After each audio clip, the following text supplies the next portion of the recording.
Shalom Bracha, bonjour à tous. Nous poursuivons aujourd'hui avec la dernière Mishnah du 5e Pérec, la Mishnah Dalet.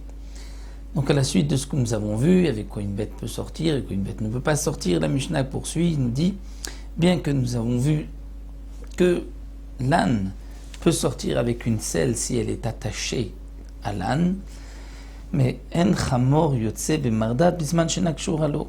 Si cette selle n'est pas attachée à l'âne, l'âne ne pourra pas sortir avec pendant Shabbat. Il ne pourra pas sortir avec pendant Shabbat. Pourquoi ?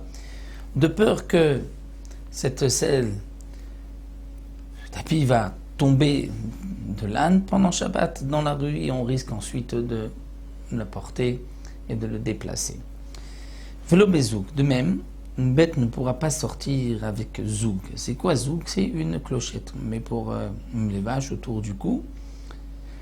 Donc on ne pourra pas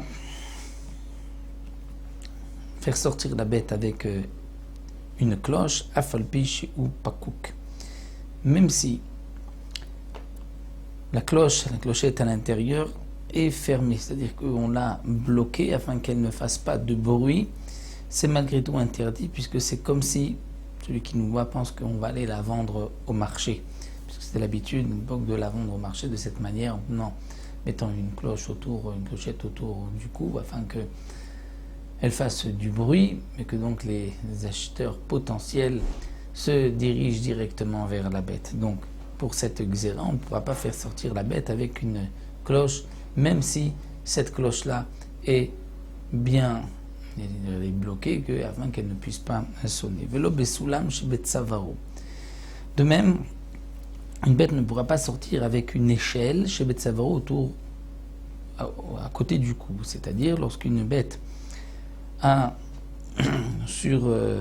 une plaie sur le cou, pour ne pas que la bête se retourne à chaque fois pour se gratter, on mettait comme une petite échelle en bois et on bloquait la tête de la bête afin que la plaie puisse cicatriser.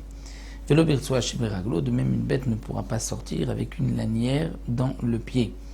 C'est-à-dire, le Barthénora explique, une bête qui en marchant se cogne les pattes, on avait l'habitude de faire comme un anneau au niveau du pied d'une lanière qu'on entourait autour à l'endroit où les pieds se touchaient, afin de protéger les pieds de la bête. Donc ça, c'est interdit, ce n'est pas considéré comme un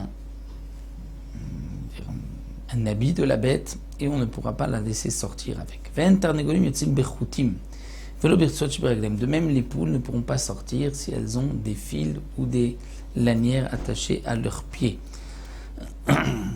L'habitude était des choutim, des fils, donc moyen de reconnaissance, et retsoa, des lanières, lorsque on attachait leurs deux pattes pour ne pas que les poules sautent dans tous les sens et brisent même des ustensiles sur leur chemin.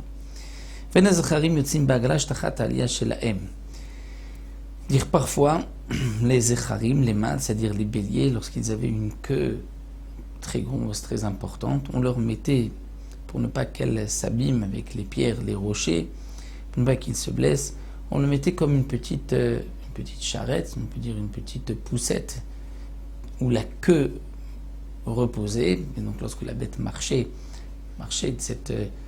cette petite poussette la suivait, puisque c'était attaché à sa queue, et de cette manière la bête ne se blessait pas, donc ça c'est interdit, on ne pourra pas laisser la bête sortir avec Shabbat. Ben harechalim yotzot chanunot.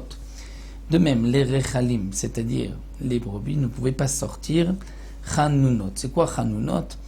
Le Barthénora nous rapporte qu'il y avait un morceau de bois qui s'appelait Yachnoun, et que lorsque la bête sentait cette odeur, elle éternuait, et ainsi tous les vers qui se trouvaient sur sa tête tombaient. Pour les mâles, explique le Barthénora, ce n'était pas nécessaire de les faire éternuer, parce que comme les mâles se bagarraient, se disputaient avec leurs cornes, de toutes les manières avec le coup et les coups qu'ils recevaient, les vers tombaient de la tête des mâles des béliers. Mais pour les brebis, il fallait donc, pour faire tomber les vers, les faire éternuer grâce à ce morceau de bois appelé Yarnoun. Donc c'est ça ce que La Mishnah nous dit, les rechalim, les brebis ne peuvent pas sortir chanunot avec ce morceau de bois attaché à leur nez. De même, en egel yotse begimon, le egel, le veau ne pourra pas sortir avec gimon. Gimon, c'est comme un joug en jonc qu'on mettait sur le cou du veau afin de l'habituer à baisser la tête pour que lorsqu'il grandisse, il puisse donc bien labourer les champs. Donc ça aussi, on ne pourra pas laisser la bête sortir avec pendant Shabbat. Velo para beor akupar. Et une vache ne pourra pas sortir beor akupar, c'est-à-dire avec la peau de kupar. C'est quoi kupar? Kupar, c'est comme un hérisson.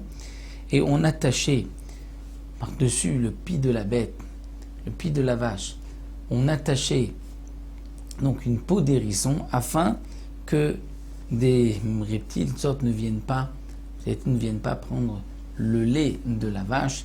Donc on mettait une peau d'hérisson, ça c'est interdit de laisser la bête sortir avec pendant Shabbat. Velo birtsua chez ben karnea. Et de même, on ne pourra pas laisser une vache sortir avec une lanière entre les cornes, que ce soit pour l'embellir ou même pour la garder, c'est interdit parce que c'est en plus. La vache n'a pas besoin d'être gardée, donc c'est un poids.